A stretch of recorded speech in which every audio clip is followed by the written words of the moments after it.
Fala, meus amores, como é que vocês estão? Maravilhosos e maravilhosas. Hoje estamos começando mais um episódio, Irmãos Dias Podcast, e ele aqui, meu grande amor. Como é que você tá, André? Bem-vindos mais uma vez aqui ao nosso episódio Irmãos Dias Podcast. Eu tô com essa mala sem alça novamente aqui. E hoje, mas pra brilhar aqui, a gente trouxe uma pessoa pra falar de um assunto que vocês perguntam muito, que é criptomoedas. Gente, Carol, eu nunca vi tanta pergunta de criptomoeda aqui. E aí a gente trouxe quem? Quem que a gente trouxe quem? Nada mais, nada menos que essa mulher inteligentíssima, Nanda Guardian. Detalhe, já fala aí com 50 mil inscritos no Instagram, montou um YouTube agora recente, com quase 11 mil seguidores, e nós vamos explodir. Aqui hoje nós vamos explodir o canal dela do YouTube, no Instagram. Nandinha, mais uma vez aqui, obrigada, meu amor. Mais uma vez, é um prazer estar de novo aqui com vocês, gente. Agora Legal. em estúdio novo, tudo. Não, várias novidades. É a criptomoeda. Tem patrocinador, agora a gente ganhou dinheiro aqui, a gente começou a investir. Mas antes de começar, inclusive, eu preciso falar do patrocinador, senão a gente não paga as contas aqui, né? Não, você não sabe, tem até luz diferente. Carol, é o seguinte, mais uma vez eu falo aqui a importância de você investir em lugares seguros, confiáveis, com produtos de qualidade. Eu e a Carol, a gente investe na corretora Toro, que inclusive patrocina a gente, né? A gente começou a investir lá, deu uma graninha boa pros caras, e aí eles resolveram patrocinar a gente também. E se você investir na Toro, saiba que é taxa zero de ações, zero de custódia de tesouro direto, zero para fundos imobiliários, não tem criptomoeda ainda, mas quem sabe vai chegar. Nós estamos conversando lá com o CEO da Toro, e se investir lá, ganha o quê, Carol? Tem mais! Galerinha, vocês têm que começar a investir. Chega, dá o primeiro passo. Então, o que a gente pensou?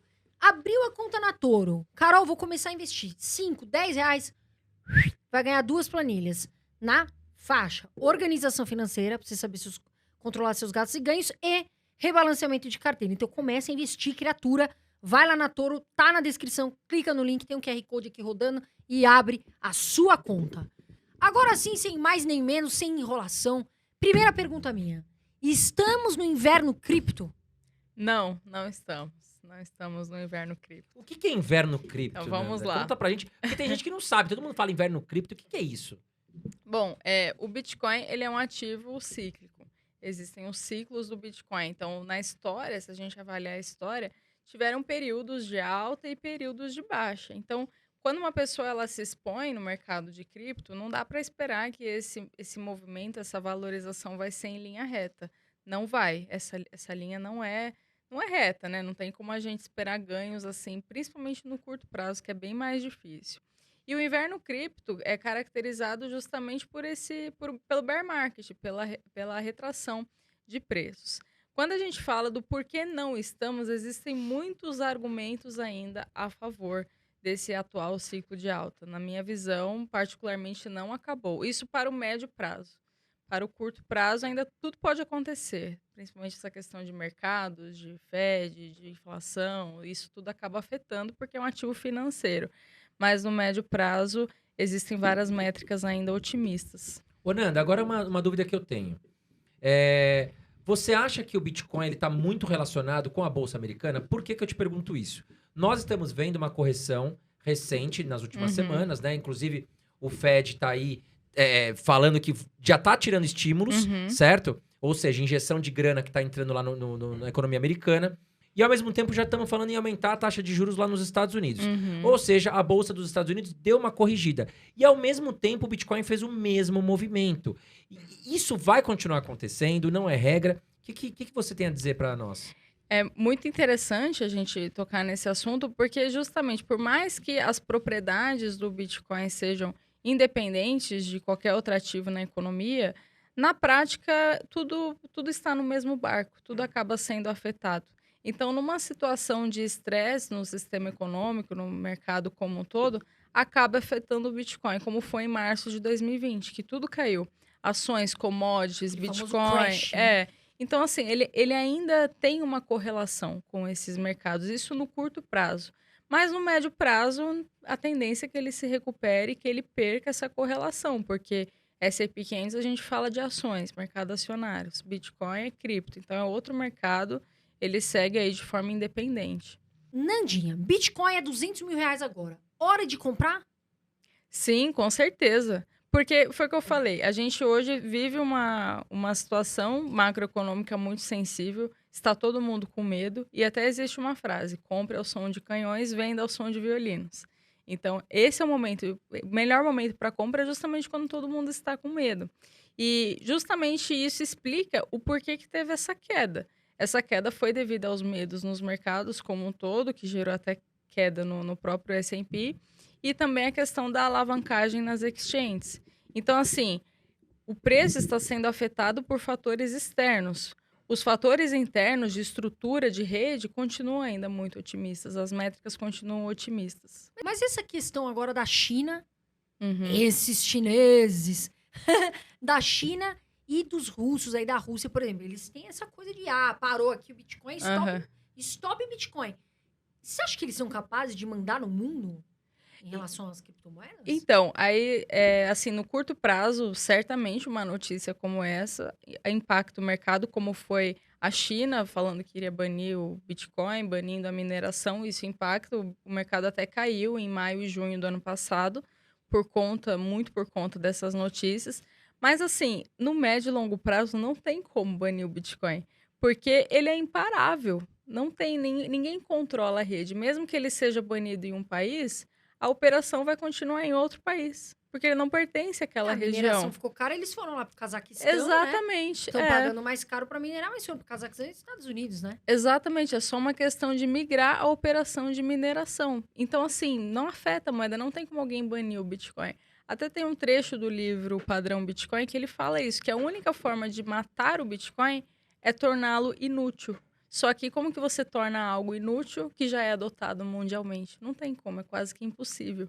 Então, essa questão de países, de repressão de governos, isso realmente não me assusta, porque no médio e longo prazo não tem como eles fazerem alguma coisa. Sim, só se o mundo inteiro se voltasse Simultaneamente, contra. Todo mundo se organizasse e falasse, ninguém mais vai aceitar Bitcoin, aí tudo bem. Agora, Nanda, para aquela pessoa que tem dúvida, putz, será que eu compro agora? Será que tá caro? Será que tá barato? Qual é a dica que você dá para essa pessoa, né? Muitos analistas falam, compra um pouco por semana, faça um rebalanceamento mensal. Qual que é a estratégia que você indica para as pessoas que te seguem? Investir em conhecimento sempre. Quando eu falo conhecimento, é entender principalmente o viés ideológico. Não tem como a gente falar de Bitcoin sem falar de inflação, sem falar de liberdade econômica, de liberalismo econômico. Não tem como, porque a gente está acostumado, a nossa noção de dinheiro é o dinheiro estatal, que os governos imprimem quando querem. Isso aumenta a oferta monetária e gera aumento de preços, que é isso que a gente está vivendo hoje, né? A gente tem aí tudo está caro, muito por conta desses gastos em função da pandemia, não só no Brasil, no mundo todo. Então, quando a gente entende essa percepção de dinheiro e muda o viés ideológico mesmo, aí a volatilidade deixa de ter tanta importância. Eu, por exemplo, eu nem vejo mais o preço, assim, para mim, assim, vejo por conta dos relatórios que eu escrevo, que eu acompanho o indicador, mas pessoalmente falando, quando a gente entende essa tese, é muito mais confortável de se expor nesse mercado. Não, a pessoa que tá vendo a Nanda aqui, ela deve estar pensando assim, André, que serenidade, né? Porque ela é calma. Ela trabalha mesmo em Wall Street brasileira? Ela fala tranquilamente, serena. Daí tem aquelas pessoas que compram, que se sobe e desce. Já O desespera. cara já pensa em pular do prédio. Pô, será que eu pulo? Será que não? Será que o que eu faço? Não, Nanda de boa, relax aqui, traz o café. Agora, Bitcoin tem muita gente que fala assim, não serve para meio de pagamento porque é muito lento. Já escutei isso daí. Sim. Você concorda com essa frase?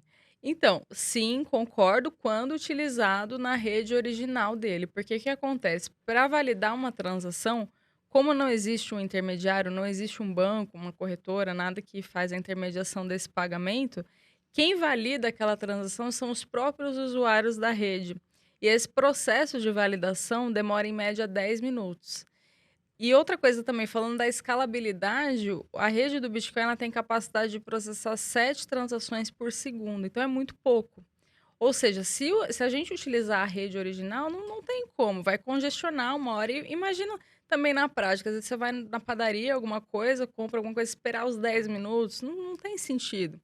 Aí, para isso, surgiu uma solução no mercado chamada Lightning Network, que é uma rede que é executada paralelamente à rede original do Bitcoin. E ali os pagamentos são instantâneos. Inclusive, eu estive em El Salvador, o primeiro país a Eu ia te perguntar isso. aceitar Bitcoin. E assim, paguei tudo. Até água de coco eu paguei com Bitcoin, E usando a como é que é? Lightning. Mas, por exemplo, você falou água de coco. É. Você vai num quiosque ali, como é que funciona? Ó, eu vou até... Ai, nossa, bati aqui. Vou até abrir aqui. Eu não sei se dá pra Tá, sim, mostrar. a gente faz de tudo. A Nanda vai Porque- aproveitar e dar uns bitcoins. Não, uma se- parte do Bitcoin dela. Ó, pra ele. como que funciona? Aqui eu abri a carteira, ó, isso aqui é uma carteira digital, né? Aí aqui eu tô com 0,0005 BTC. Aí aqui hoje tá valendo R$ 107 nessa carteira. Isso aqui foi a carteira que eu usei lá em El Salvador. Para pagar alguém, eu venho aqui em Send, ou seja, enviar, aí eu leio um QR Code. Tá fácil, né? É, tranquilo. Por exemplo, se você tivesse uma carteira dessa, eu leria o seu QR Code e transfiro na hora. E cai instantaneamente. Mas assim, você coloca o valor, vamos supor, Coloca. eu vou comprar o coco. O coco é $5. Aí ele coloca o valor ali, Em dólares. já isso. mostra Ele o percent- converte na hora. Já converte na Isso, hora. exatamente. Interessante. Mas só El Salvador tem essa estrutura hoje, pelo seu conhecimento, ou já tem outros países no mundo que estão utilizando essa técnica? aí? Ó, até assim, a gente até contratou um analista lá na Levante, e aí a gente foi almoçar num lugar lá perto, aqui no Itaim, e aceita Bitcoin. Então, eu paguei usando a carteira normalmente. Então, existem alguns lugares que aceitam. É que, no caso de El Salvador, se tornou moeda do país mesmo, oficialmente. Aqui no Brasil, outros países, assim, tem lugares que aceitam, mas não é uma questão legal, né? Não é uma questão de lei, de legislação. Mas você não acha, Nanda, que com essa questão... O que eu vejo? A gente já tem um aumento de juros aqui no Brasil, da taxa de juros. Uhum, Muita gente acaba indo para renda fixa, né? uhum. Porque tá valendo mais a pena. Enfim, cada um tem sua estratégia. Você não acha que com isso o interesse pelo Bitcoin deu uma caída? Pode ser que dê uma caída maior ainda? Acho que não, porque são coisas muito diferentes, assim. Uma coisa... Porque aqui a gente fala de diversificação de moeda, né? Uma pessoa que ela se expõe em Bitcoin, ela tá diversificando na moeda em si. Então, e de verdade, para mim, hoje, com tantas facilidades que a gente tem, é uma insanidade ter 100% em reais. Tem que ter pelo menos uma parte dolarizada, uma parte em dólar e Bitcoin, criptos que sejam. 100% em reais, para mim, é uma loucura. Então, assim, eu acho que não concorre por causa disso, porque a gente está falando de outro bicho, outra coisa, outra moeda. Então, fora que a renda fixa também pode ser usada até como reserva de emergência, dependendo da aplicação que a pessoa faz. Então, é outro propósito. Agora, Nanda, você falou de outras moedas, né? As duas maiores hoje são Bitcoin e a Ethereum, Uhum. né? Qual é a principal diferença entre Bitcoin e Ethereum, na sua opinião? Na verdade, assim, a ideia do Bitcoin ele foi feito para ser forma de dinheiro, assim como o dólar, euro, real, com a diferença de não ser impresso, né? Você não consegue imprimir Bitcoin, e também não ser emitido por nenhum governo. Então, Bitcoin é forma de dinheiro. Ethereum é uma plataforma de desenvolvimento, então é outro propósito, é outra coisa. Como que surgiu a ideia da Ethereum? As pessoas entenderam o seguinte: bom, já que a gente conseguiu descentralizar o dinheiro, o que mais a gente consegue descentralizar? Por que não descentralizar, por exemplo, corretoras, seguros, mercado de ações? Aí temos aí a questão das ações tokenizadas. Por que não descentralizar as outras coisas? Então, para isso, foi preciso construir uma plataforma, no caso a Ethereum, para conseguir subir essas aplicações. Então, enquanto o Bitcoin é a forma de dinheiro, o Ethereum é uma infraestrutura. E as duas não concorrem, porque, assim, uma tem um propósito, a outra tem outro. Então, assim, tem uma correlação de preço, né? Quando uma sobe muito, a outra também acompanha. Mas, assim, normalmente, tá? Não é regra também. Mas, teoricamente, não tem... são propósitos totalmente distintos. Por exemplo, você não vai chegar numa loja em El Salvador e comprar com Ethereum.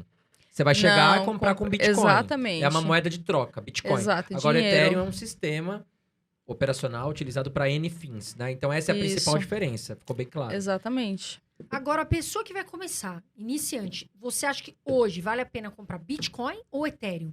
Ah, Bitcoin sempre, sempre. Assim, até eu, particularmente, eu tenho uma visão muito... As pessoas até falam que eu sou muito chata para altcoins, porque, assim, eu sou muito desconfiada, sabe? Tem muita porcaria nesse mercado, muito projeto que não serve para nada. Gente que... Projeto só foi lançado, de repente, para enriquecer a equipe de desenvolvedores, esse tipo de coisa. Então, assim, o Bitcoin ele é soberano, ele é o único que se provou no tempo. Ethereum está se provando. Não dá para a gente ignorar o valor que tem com tantas aplicações rodando, DeFi, NFT, que usam a Ethereum. Mas, assim, ainda é uma moeda mais jovem, uma estrutura mais jovem. Então, sem dúvidas, Bitcoin é... Bitcoin é tipo o poderoso chefão, né? Exatamente. Ele tá ali, ele manda... Não é que ele manda, ele tá ali de olho, mas ele já tá maior, né? É um monstrão maior. Aham. Por que eu te perguntei isso? Muita gente vem pra mim e fala assim, vou começar a investir em cripto. Desculpa, gente. Vou começar a investir em cripto. Daí a pessoa quer começar a investir nos negócios que eu nunca ouvi falar. Uhum.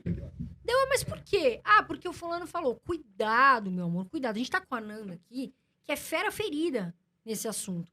Então, gente, vai devagar. Bitcoin já tem um certo, né? Já tá se provando mais. Uhum. Né? Muitos analistas falam que o Bitcoin ainda é o poderoso chefão. Cuidado pra você não investir em criptomoeda, que de repente não tem nada a ver. E a pessoa investe, ela às vezes nem sabe o que é o projeto. Acontece isso aí também. Exatamente. Fora, assim, tem até uma Até frase... meu cachorro entrou nessa moda, né? Postei ele, juro pra você, meu Luluzinho amarelo. Postei um dia, começaram a chamar ele de Baby Dogecoin, Shiba, e tudo.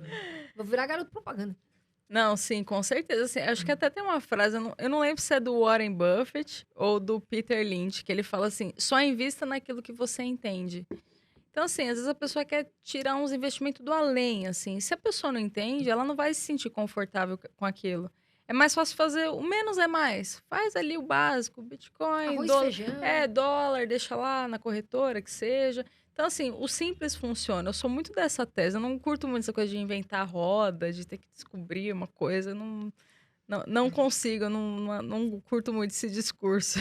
Agora, Nanda, eu vou te perguntar se faz sentido ou não. Eu percebo que, às vezes, quando o Bitcoin cai, 2 dias depois, todo o mercado de criptomoeda cai. Quando o Bitcoin sobe, 2 dias depois, todas as criptomoedas sobem. Por que acontece esse movimento? Existe uma explicação para isso? Então, na teoria, não. Porque, como eu falei, Ethereum é uma plataforma de desenvolvimento, não concorre com o Bitcoin. Bitcoin é forma de dinheiro, enfim, outra coisa. Só que, na prática, esse movimento acaba acontecendo.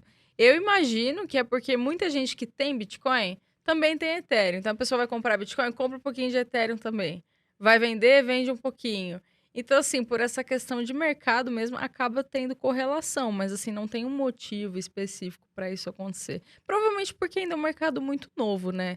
Então, assim, a tendência é com o tempo isso vá se perdendo, né? Uma vez que as pessoas vão entender que é outra coisa. Não dá para comparar Bitcoin com Ethereum por conta disso, né? Então, eu acredito que vai se perder um dia essa correlação. Mas vamos ver, né? Vamos esperar as cenas Os dos próximos capítulos. Agora, Ethereum 2.0, que é a atualização, né, da plataforma. Vai explodir, na sua opinião, a moeda depois disso? Gente, de verdade, assim, essa questão da atualização, eu tenho muito medo, porque não é uma atualização tão simples assim.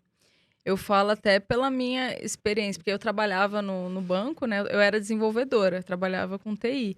E assim, para atualizar um negócio, levava meses, às vezes anos. Por quê? Porque tinha que fazer dimensionamento de licença, especificação funcional, tinha que testar, tinha que isso, aquilo, mudar. Então, mudar a base do protocolo da Ethereum, que até um dos motivos dessa atualização é a questão da escalabilidade, é um negócio, assim, muito difícil. Eu acho muito difícil. Então, às vezes, eu vejo até gente falando assim, o 2.0 tem que sair logo. Eu falo, não, gente, não tem que sair logo, porque não tem que ser feito nas pressas. Quanto mais detalhado for essa atualização, melhor. Então, assim, agora em relação ao preço, difícil. Depende muito de como for feito, né? Se essa atualização der certo, aí sim. Mas tem risco de dar errado, porque não é uma atualização tão simples. Pode ser um sucesso, mas pode ser um fracasso. Envolve aí muitas aplicações. Se a gente pensar quantas aplicações rodam hoje na Ethereum, os próprios NFTs, boa parte deles usam a infraestrutura da Ethereum. Nossa, é muita coisa para mudar. Eu tenho um pouco de medo, acho que tem que ir com calma. Agora, Nanda, opinião pessoal, claro. Fora Bitcoin e Ethereum, se você pudesse falar algumas outras criptomoedas que você gosta do projeto, Quais seriam essas criptos? Ó, uma delas, até abrindo aqui uma recomendação nossa que a gente colocou na nossa Olha lá, hein? carteira. Também. Isso aí é Olha. motivo pra lá, editor. Uma recomendação Recomendação, de hein? cripto pra estudar, hein? Então, no caso da Binance Coin, o token BNB, o que acontece? Apesar de ter um risco altíssimo de centralização, a centralização é sempre um risco, porque tem uma empresa por trás. Se o cara lá o CZ morrer, já era. Se esse cara sumir, óbvio que vai impactar Não, pelo o amor token. de Deus, dá uma pílula de imortalidade. Já era. Então, assim, tem esse risco, diferente do Bitcoin que não tem uma pessoa ali. Então, mas mesmo conhecendo esse risco, a tendência num ciclo de alta é que BNB também acompanhe. Por quê? Porque o token BNB ele é usado para negociações com outras criptos. Então, se as pessoas usam mais BNB, a tendência é que esse token também valorize. Então, claro, eu considero muito arriscado, mas se eu puder falar alguma, acho que seria essa mesmo, por conta do momento, né? Da usabilidade mesmo desse token. Nanda, a gente viu Bitcoin cair e todas Aham. as outras criptos caindo agora. Essa queda que foi grande. Aham. Quais são os principais motivos, na sua opinião, para isso? São dois principais. Primeiro, a questão macro, a questão econômica, que está muito sensível no mundo inteiro. Questão de inflação, de juros. Até nos Estados Unidos, eles registraram a maior inflação nos últimos 40 anos. Então, assim, a situação econômica está péssima no mundo inteiro, né? Então, esse é o primeiro motivo. O Bitcoin, como um ativo financeiro, ele acaba sendo impactado pelo mercado, porque tudo é economia, a gente está no mesmo barco. Então, o primeiro motivo, o medo nos mercados. E o segundo motivo, a alavancagem nas exchanges. Isso daí, olha, a galera não aprende. Porque, assim, eu olho assim, o nível de alavancagem altíssima, a galera apostando, aposta na alta, aposta na baixa, isso e aquilo.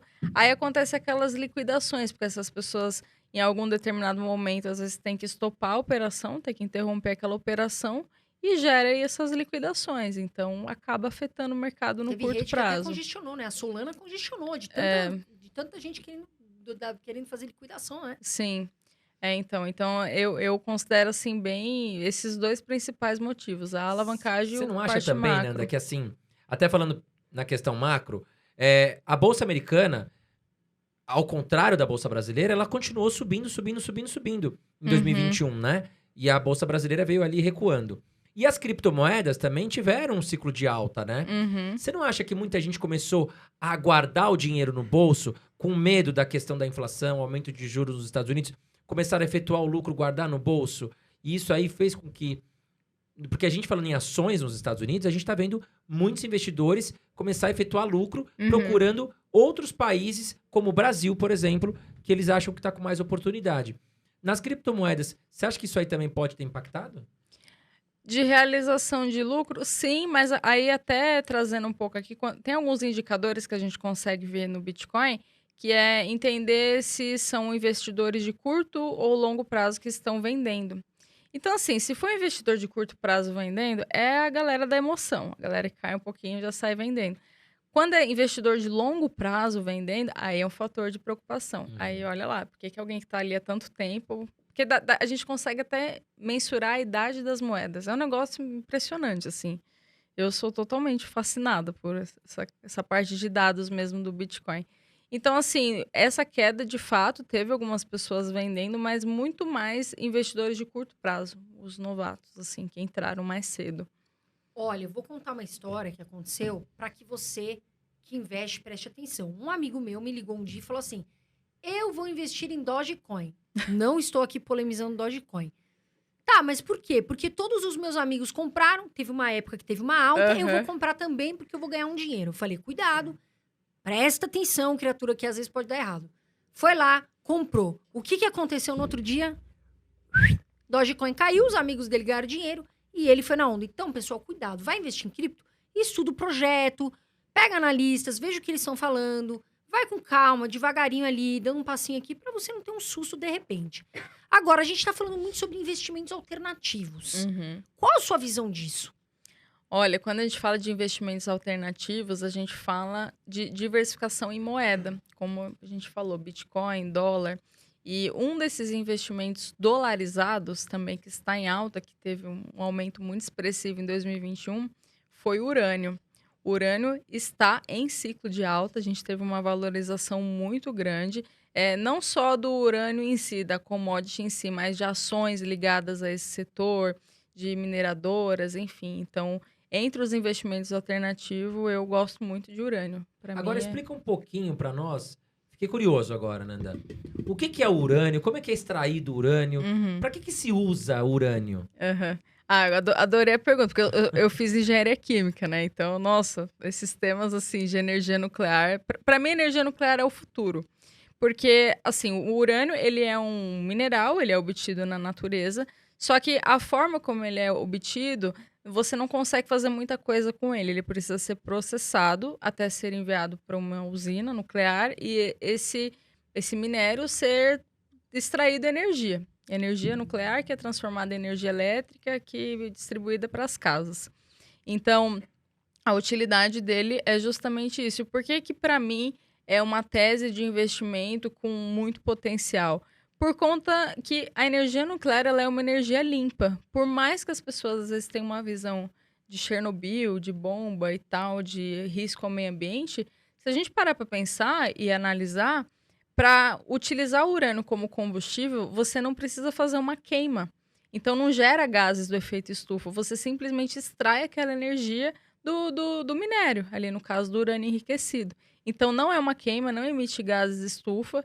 E, além disso, você não precisa nem de quantidades muito grandes de terreno mesmo para construir uma usina. Porque, se comparar, por exemplo, com uma hidrelétrica, você precisa de um terreno enorme. Usina eólica, então, aquelas pás, aquele terrenão lá para fazer o negócio. Fora a dependência de variáveis externas. Tipo, eu até morava numa casa que tinha aquelas placas de energia solar. Se tava nublado, o negócio simplesmente não esquentava a Aí água. você vai tomar banho, é ruim. Eu já Gelado, passei por isso, é ruim. Aí você entra no banho gelado, de balde, vai lá. Exatamente. Então, ter essa dependência de clima é muito ruim. E o urânio não tem nada disso. O urânio é material bruto, lá, minério bruto, faz um enriquecimento, as operações e tal, e extrai a energia dele.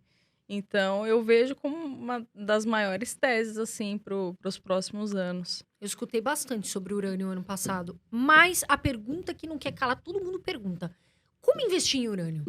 Então, tem 3 formas.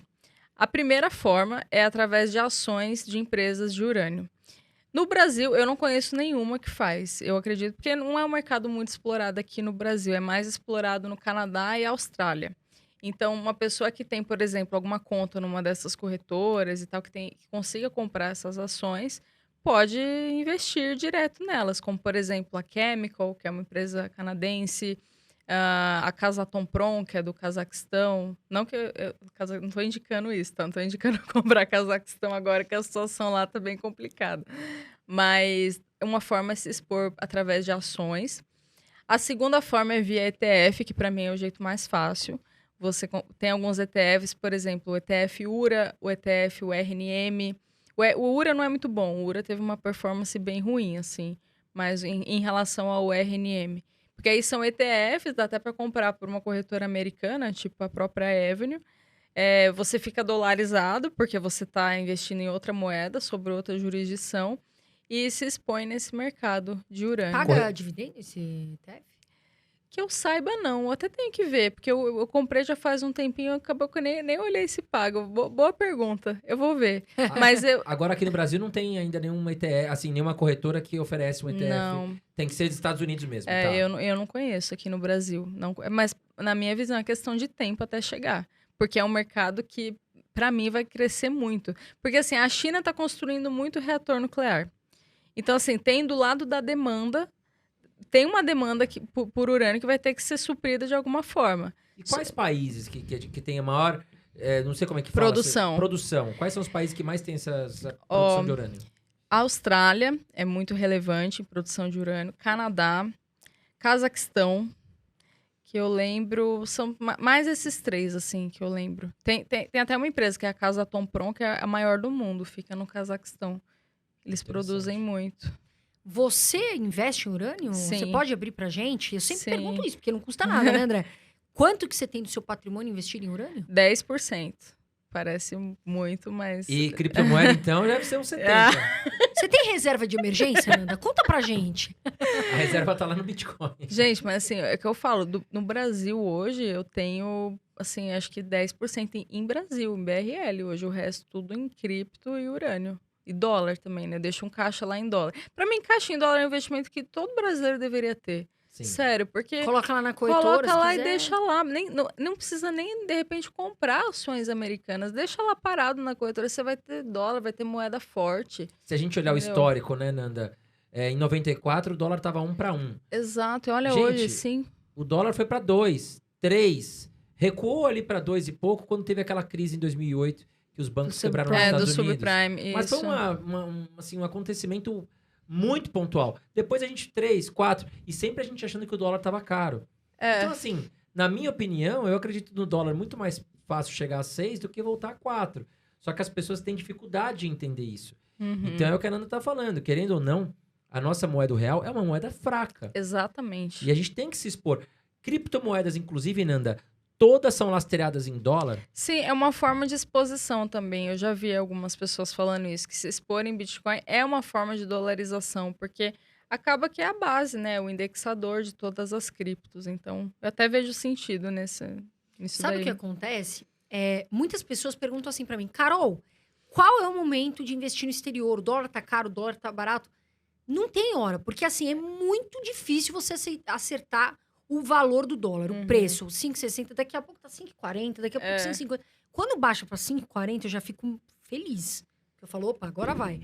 Mas às vezes dá uma subida. Então, meu amor, você que tá começando a investir no exterior e deve. Inclusive, os resultados das empresas vieram surpreendentes. Grandes empresas, bons negócios. Você deve começar a investir com pouco. E hoje, até a gente citou aqui a Avenue, você investe hoje com $50, Uhum. $30 e investe em boas empresas. Quem não quer ser sócio da Microsoft, Google, Apple, enfim, vários ETFs que você tem lá nos Estados Unidos. Agora, me fala uma coisa, Nanda. Quanto você tem do seu patrimônio em Bitcoin? Em Bitcoin, hoje, é que agora deu uma caída, né? Então. Não precisa falar os milhões. da percentual, última fala vez. Mas como caiu muito, aí muda o percentual.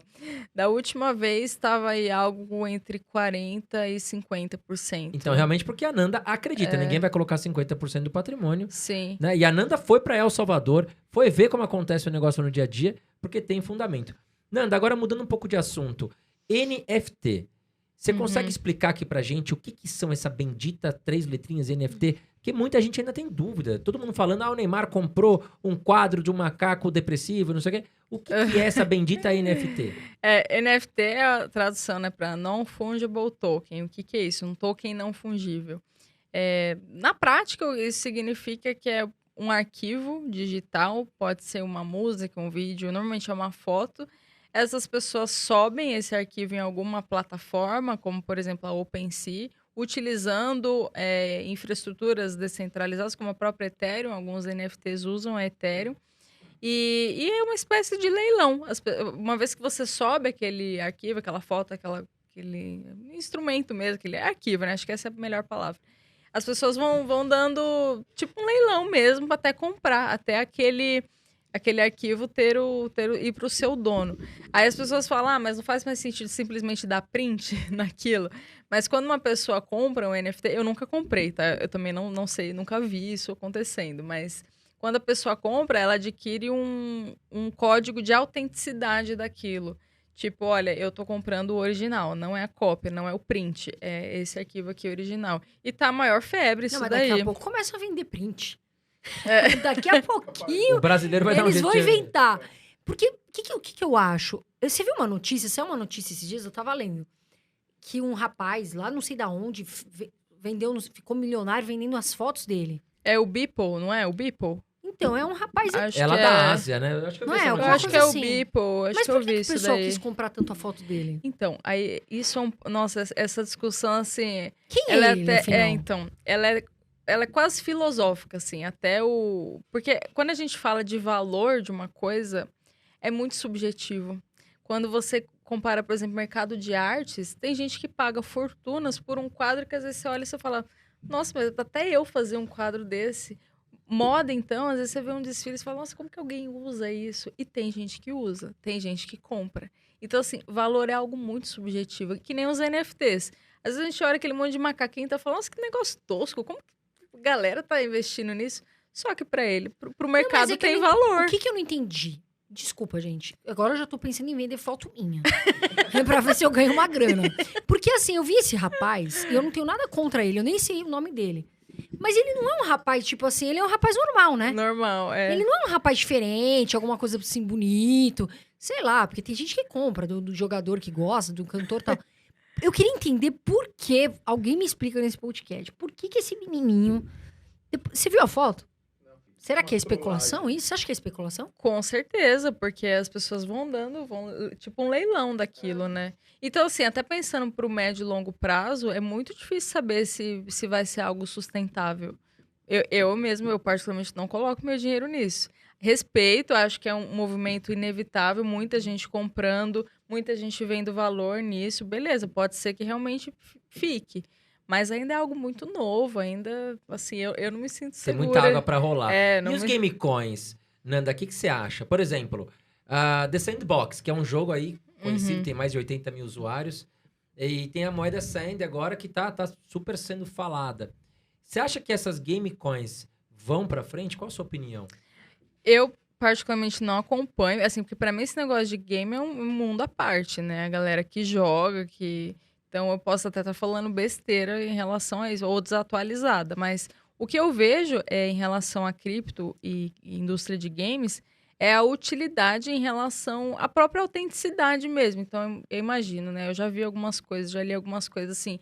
Você monta um personagem, por exemplo, para garantir que aquele personagem é único, é seu. Isso gera um código, um registro lá na blockchain, e aí envolve a questão de cripto, universo cripto. Então, assim, acho que é um movimento válido, mas eu não acompanho tão de perto, assim, para falar, eu acho que vai para frente ou não Você não vai. investe ainda? Não. Eu sou muito, foi o que a gente tava falando, eu sou muito, assim, do menos é mais, sabe? Até mesmo de ações. As minhas ações, aquelas assim que não tem dor de cabeça, sabe? Sim, Aquelas bancão, elétrica. elétrica. Eu sou essa pessoa. Eu falo que eu sou a tiazona dos investimentos. A tiazona do rolê. Tiazona não. Já investe em Bitcoin, não é tiazona. 40%? 40%? 40% por de aí. Bitcoin não é tiazona. A gente tem que juntar Eu ela, tenho 3, já tenho medo? Nanda e Augusto Bax aqui na mesa. Só pra Nossa, falar a fofa é demais. A Eu adoro- a foi, fofa. fofa. Ai, eu adoro você, Augusto Bax. Um beijo. Agora, me fala uma coisa. Muitos games caíram aí, tiveram, né? Quebraram, enfim. E uma Uhum. galera perdeu dinheiro É. com isso. Qual a sua visão desse mercado? Porque, por exemplo, a minha amiga Jaque, ela tem um filho, o Gael. Esse jogo Roblox que fala? Virou uma febre. A criançada adora esse jogo e compra moeda que é Robux, sei lá. E é uma febre. Você acha que esses games que estão... Você acha que a visão é positiva para esses games? Que muita gente perdeu também. Então, assim, depende muito, porque que nem eu falei, eu vejo essa utilidade em relação a personagem e tal, mas assim, pro longo prazo, eu não consigo me sentir segura ainda. Eu acho que é algo muito novo. Se o jogo perder o interesse dos jogadores, já era, a moeda sim. pode cair, né? Eu acho, assim, falando sobre o The Sandbox, não do jogo, mas da plataforma em si. Nesse projeto que eu acho interessante é que várias outras empresas que querem vir para esse universo metaverso, ao invés delas construírem ali o projeto delas, elas estão comprando espaço dentro da plataforma do The Sandbox, né? Adidas, tem aqueles Smurfs e tal, para se aproveitar desse universo metaverso. Então, foge um pouco dessa questão dos games, né? Nesse caso específico que eu andei estudando. Mas realmente também é algo muito novo, concordo com a Nanda. Precisa tomar cuidado, precisa estudar, né, Carol? Sim. Não, com certeza. Inclusive, primeiro que assim, metaverso, né? Todo mundo fala, uma realidade física com a virtual. Mas a questão é, o que você acha do metaverso? Você acha que ele é positivo ou ele pode ser negativo?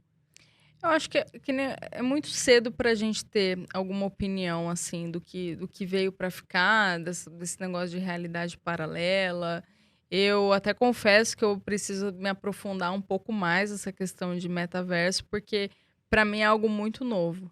É o que eu falei, tudo que é muito novo, que a galera tá falando, eu E acho que é novo costumo pra todo ignorar. mundo, Nanda. É novo Não na ignorar, verdade, mas assim, eu sou muito do menos é mais. Tipo, pra mim, Bitcoin é soberano e é simplesmente, pra mim, o investimento mais valioso da próxima década e arrisco dizer do próximo século.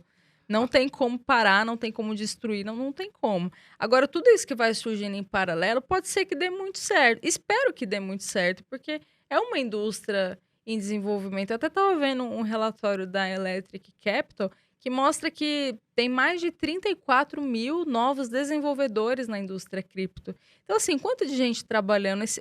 Tomara que esse ecossistema dê certo. Mas, assim, eu ainda tenho muito medo dessas coisas muito novas, assim. Eu prefiro ficar de fora. ô Nanda, e explicando aqui para os nossos telespectadores, por que que os benditos países aí, China, Estados Unidos, por que que eles querem tanto barrar o Uhum. Bitcoin? Não querem perder o controle da moeda, né? Querendo ou não, assim, desde que o padrão ouro acabou lá em 71, os governos fazem o que querem com as próprias moedas.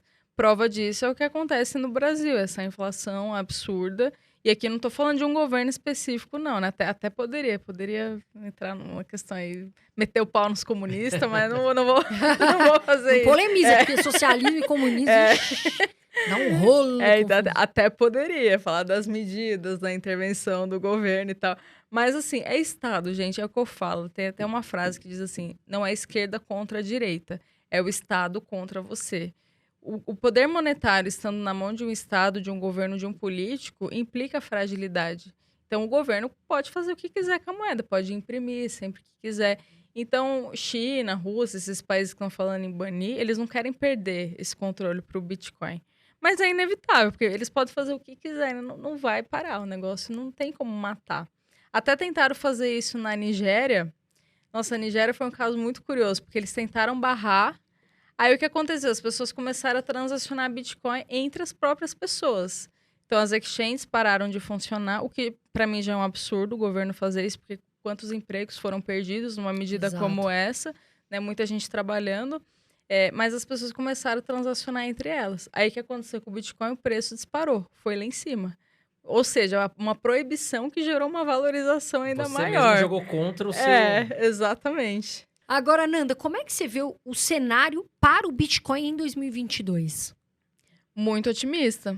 Porque, assim, acho que as pessoas estão entendendo no mundo que não dá mais para deixar o dinheiro 100% em moeda estatal, mesmo nos Estados Unidos. As próprias instituições estão entrando muito forte no Bitcoin.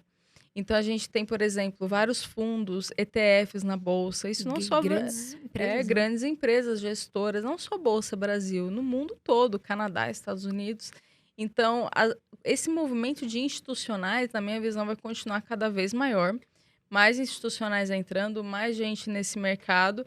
Então, tudo isso favorece o Bitcoin aí até o final do ano, né? Falando 2022. Então, nós vamos ter uma subida do Bitcoin em 2022, na sua opinião? Na minha visão, sim, é possível. É possível. É possível.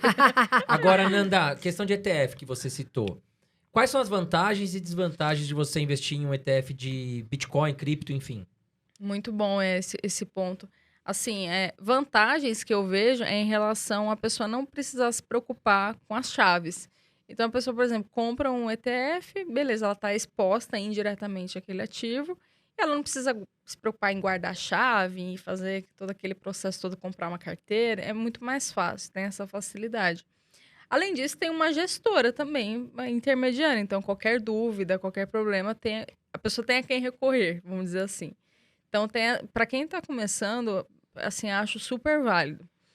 Aí tem as desvantagens que eu vejo. A principal desvantagem é que, assim, se expondo via ETF, a pessoa ela não está exposta na moeda em si. Então, ela está, por exemplo, em reais, a pessoa está exposta em moeda fraca, real. Então, você não diversifica na moeda e ainda fica sob a jurisdição brasileira, o que é um risco, porque a gente tem o risco Brasil, infelizmente, né? Então, uma canetada lá pode mudar tudo. Às vezes me inventam um imposto, tiram um imposto do além Porque o Brasil é assim, né? Eles são criativos para criar imposto. Ô, tipo a CPMF. Isso daí é o que Queriam mais voltar. tem. Gente, então, assim, acho bem complicado deixar 100% se expor, estar na jurisdição brasileira por conta disso. Então, essa é a desvantagem. Fora a negociação também, porque fazendo via ETF, você tem que cumprir o horário da Bolsa. Negociar no horário da Bolsa. Fazendo verdade. direto, até fim de semana, feriados, consegue comprar, E tranquilo. os impostos também, né, Nanda? Isso, tem. E boa. Para fundo, é 15% em cima do ganho, qualquer ganho.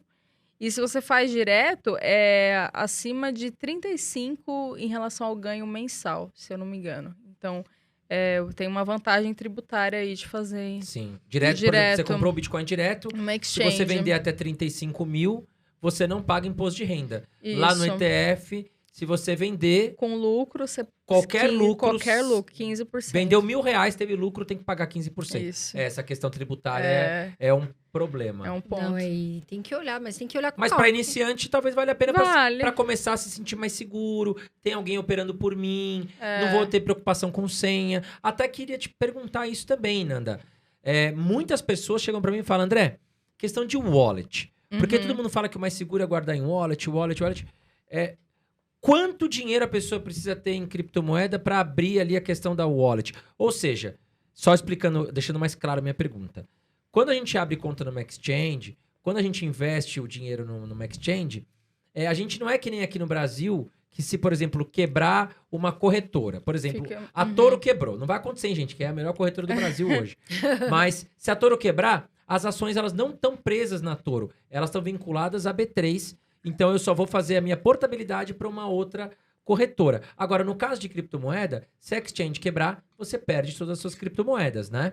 Então, assim, mas o cara tem R$1.000 ali hoje em Bitcoin. Vale a pena ele comprar uma wallet, uma carteira digital, para tirar da exchange e mandar lá para a carteirinha dele? Nesse caso não. Nesse caso vale a pena ele investir numa carteira digital mesmo, que ele não precisa comprar, de fato. Porque uma carteira física, uma carteira offline, ela custa em média o quê? 600, 700 reais. Então não justifica. A pessoa tem R$1.000 e vai gastar 700 só de carteira. Então, aí faz mais sentido colocar numa carteira digital. Essa própria que eu mostrei, a Moon Wallet, é uma opção. Mas como é que a pessoa coloca? Tem gente que fala assim pra mim, Carol, eu tenho lá na Exchange, mas como é que eu faço pra passar pra minha carteira, pra minha wallet? Pela própria Exchange mesmo, dá pra ir lá em enviar. Aí, nesse enviar, vai aparecer um endereço, um lugar pra você colocar o endereço. Aí, na carteira, você copia o endereço. Aí, esse é o ponto. Esse é um ponto de atenção. Não pode errar o endereço. Porque se errar, as moedas vão para além. Putz, não pode errar. Nossa, a primeira vez que eu fiz, eu fiquei tão tensa. E o negócio demorou para carregar. Então, não pode errar nessa hora. Copia o endereço, cola na exchange, faz a operação de envio. Aí espera um tempo, média 10, 15 minutos, e aí cai na carteira. Mas é melhor a pessoa fazer de pouco em pouco. Não vai pegar tudo Exatamente. e pôr lá. A Nanda, você fez isso, né, Nanda? Eu fiz isso. Você colocou tudo, né? Eu me liguei. Não, você eu faz de botei, pouco em eu pouco, fui. né? A primeira vez que eu Nanda fiz... é rata, já é ligeira do negócio. Porque, meu amigo, não vai você aí, né, minha amiga, pegar, por tudo que você tem cripto de uma vez. Calma. Não... Porque eu, que tenho um probleminha de memória, às vezes, é capaz de, na hora de pôr o endereço, eu já esqueci o endereço. Então, tem que tomar cuidado, né? Pra não dar esse problema. Eu botei um pouquinho, aí eu esperei processar. Aí eu vi que caiu, eu falei, beleza, então esse endereço tá funcionando. Aí, na própria exchange, tem como você salvar o endereço. Aí eu salvei, aí eu usei ele as próximas vezes. Aí fica prático. Aí tem a questão das palavras, né? Porque essa wallet, ela tem palavras que você não pode perder. Mas você que coloca uma senha lá ou a carteira te gera uma... Ela gera. Ela gera. E aí esses números você tem que guardar as 7 chaves. Tem algumas dicas que você tem para essas pessoas guardarem, onde guardar? Você não vai deixar ali no teu bloco de notas do celular, né? O cara rouba teu celular, tem acesso ali tua carteira de cripto, leva tudo embora, não é isso? E nem online. Tem gente que tira foto, aí deixa no e-mail. Não, tem que ser totalmente offline. Aí os hackers vêm, né? Exato. De olho no lance. Quais são as dicas aí pra pessoa guardar? Guarda, tipo, metade das palavras num lugar, metade em outra? Como é que você... Uma ideia é isso. Por exemplo, colocar em 3 lugares diferentes, 3 papéis diferentes e espalhar Coloca pela no casa. cofre. Tem até uma carteirinha que é inox, não é isso? Sim, eu tenho uma dessa. Que Você Crava escreve. ali. Se pegar Aham. fogo na tua casa, vai ficar ali. Vai ficar né? lá. Eu tenho uma dessa. Tem que guardar assim, 7 chaves, né, Não, Carol? se for eu pra guardar, assim, eu tenho cuidado, eu tomo muito cuidado, apesar de que eu ainda tenho uma boa parte em exchange, mas assim, tem que ter cuidado. Atenção, pessoal, de verdade mesmo. Se você passar pra sua carteira, pra wallet, que é uma opção, cuidado para você não perder esses números. Porque já teve gente que perdeu, que eu sei que perdeu, graças a Deus, não era um valor absurdo, mas às vezes você pode perder com um valor grande, e aí é problema. Então, cuidado, fica aí o alerta. Agora, com a taxa Selic subindo, como isso pode afetar o Bitcoin? Ah, não afeta. Eu diria que não afeta, porque assim, taxa Selic está relacionada ao Brasil. E o Bitcoin, ele é descentralizado, ele é mundo. Então, assim, uma política monetária localizada no Brasil não tem o poder de afetar algo que é negociado no mundo. Então, não vejo, assim, como nenhum impacto. Agora, se for nos Estados Unidos, aí sim a coisa começa a pegar Não, mais. Os Estados porque Unidos, qualquer qualquer espirro que os coisinha Estados Unidos é... dá, vai, bolsa da China vai cair, bolsa da Aham. Europa, Brasil, Bitcoin. Então a gente depende totalmente dos Estados Unidos. Exatamente, exato. Agora, Brasil, aconteceu alguma coisa aqui, se o É. Paulo Guedes brigar com o Bolsonaro, não afeta nada o Bitcoin. Não, mas se o Bolsonaro falar alguma coisa, até que afeta. Mas o Jerome Powell, quando ele vai falar, para tudo. Todo mundo para. Fica aquela mesa, o pessoal ouvindo. Porque o que ele fala dá uma interferência. Agora eu tenho uma dúvida, Nanda. Por exemplo, fundos imobiliários, a gente tem alguns indicadores para estudar e saber se o fundo imobiliário está atrativo ou não. Ações também. Bitcoin, existem indicadores que a gente possa olhar, falar, vou ver se tá barato, tá caro, como é que caro. funciona? Existem, são os indicadores de análise on-chain. Esse termo é uma análise, assim, pouquíssimo praticada no Brasil, mas como que funciona? O Bitcoin, ele é aberto, o código dele é aberto, qualquer pessoa pode entrar, decidir minerar, decidir verificar e ver todas as transações que ocorreram na história do Bitcoin. Claro que as informações protegidas aí por criptografia. E o fato dele ser aberto, desses dados serem transparentes, a gente consegue criar alguns modelos e ver alguns padrões que aconteceram na história. Então, por exemplo, movimentos aqui de compra, venda, armazenamento e mineração de Bitcoin. Vamos supor que... Supor não, se a gente observar o último ciclo, 2017, 2018, o pico de ciclo ele foi marcado por moedas mais jovens, pessoas mais jovens entrando, que é aquela euforia do mercado.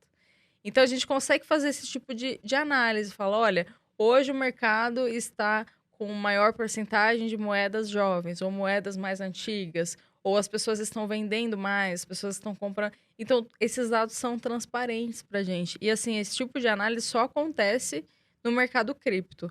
Não tem como comparar com ações, com fundo imobiliário. Talvez até um paralelo seria análise fundamentalista mesmo de ações. Você avaliar preço, lucro, esse tipo de coisa. Dá para a gente construir algo similar no Bitcoin, mas usando esses dados aí disponíveis desde 2009, 2008, quando o Bitcoin surgiu. Agora, uma criptomoeda que me perguntam muito, queria saber sua opinião, que é a Shiba. Todo mundo me pergunta, Shiba Inu. O que você acha? Meme total, não, assim, Shiba Inu, Dogecoin, não, Shiba não Inu, tem, fala. não tem como levar a sério. A própria Dogecoin, se a gente vê o logo dela é em Comic Sans. Não tem como levar a sério o negócio em Comic Sans. E por que o Elon Musk, que é o cara mais rico do planeta, ele bate tanto na questão do Dogecoin? Gente, eu não sei. Ele amava o Bitcoin, sério. aí depois ele gostava mais do Bitcoin, aí depois começou a amar Dogecoin. O que acontece, né? Eu não sei, gente. E assim, o pior é quem vai na dele. E tem gente que vai na emoção, fala, não, que Elon Musk falou, vou seguir. Então... Eu queria ser filha, não filha, mas eu queria ser tipo assim, Elon Musk, você, vai que um dia ele vê esse vídeo, você pode vir aqui sentar com a gente, tomar um café, não tem problema nenhum, porque assim, tudo que ele fala parece parece todo mundo vai atrás, né? Agora, sabe um negócio que eu acho interessante? Há uns anos atrás, Nanda, eu tive um amigo meu que ele tava minerando Bitcoin. Uhum. E hoje em dia, vale a pena você comprar equipamentos, minerar Bitcoin? No Brasil, não. Eu não conheço nenhuma pessoa que conseguiu realmente rentabilizar de fato a mineração no Brasil, porque a energia aqui é muito cara. Então, você dispor de equipamento, às vezes você tem que importar alguma coisa, vai pagar imposto na importação. Mas a energia que a gente paga, sinceramente, para mim, não compensa. Em outros países, talvez sim. Até próprio Cazaquistão, teve até questão de mineração, eles são relevantes em mineração. Então, em outros países, sim, mas Brasil... A China pegou, baniu e o pessoal foi pra lá, né? Sim, Ucrânia também foi para lá, então... Da China foi para a Ucrânia, teve esse movimento. Mas no Brasil, a energia é muito cara. Tudo é muito caro aqui, né? Tudo é absurdo de caro. Tudo. Agora que tá chovendo, talvez vai cair um pouco a conta de luz, né? Rimou agora. Não, chegou minha conta de luz. Nossa, aquela debaixo do apartamento. Ô, negócio bom. Enel, nunca some. André, nós temos agora o quê aqui no nosso podcast? Momento Touro, que é um quadro ping-pong. Nanda, acho que a primeira vez que você veio ainda não tinha esse quadro. Não lembro. Até porque desse... a Nanda ela foi uma das primeiras convidadas do nosso Acho que eu fui a primeira, não fui, não? Foi a primeira ou a segunda? Eu acho que eu fui. Faz um tempo. Faz um E ela tempo. continua veio igual, aqui, né? gente. Serena, tranquila. Você não quer morar um pouco com a gente? E a gente, no começo, a gente tava pobrinho, a gente não tinha muita coisa. A Nanda veio, acreditou na gente. Por isso que a Nanda tá aqui de novo. Agora nós já temos 42 mil inscritos em 2 meses e meio. Já somos um dos principais podcasts de negócios do Brasil. Vai, Brasil! E a Nanda veio aqui com um assunto bacana. Mas, Nanda, nós temos um quadro que chama Ping Pong, que é um quadro que a gente pergunta Palmeiras ou Corinthians, você tem que falar Palmeiras. Gustavo Lima ou Anitta tem que escolher um, sem fugir da raia. E quem vai falar o quadro Momento Touro, patrocinado pela Touro Investimentos, é a Carol Dias. Vamos lá, assuntos aqui variados. Palmeiras ou Corinthians? Palmeiras. Aê! Óbvio! Verdão! Essa pergunta é mentira, gente. Calma. Não fiquem bravos comigo. Eu até estranhei. Eu falei, mas que pergunta é essa? Vamos lá, Bitcoin ou Ethereum? Bitcoin. Bitcoin ou criptomoedas com menor market cap? Bitcoin. Cardano ou Solana? Solana. Polkadot ou Solana? Polkadot. XRP ou Litecoin? Litecoin. Urânio ou altcoins? Urânio.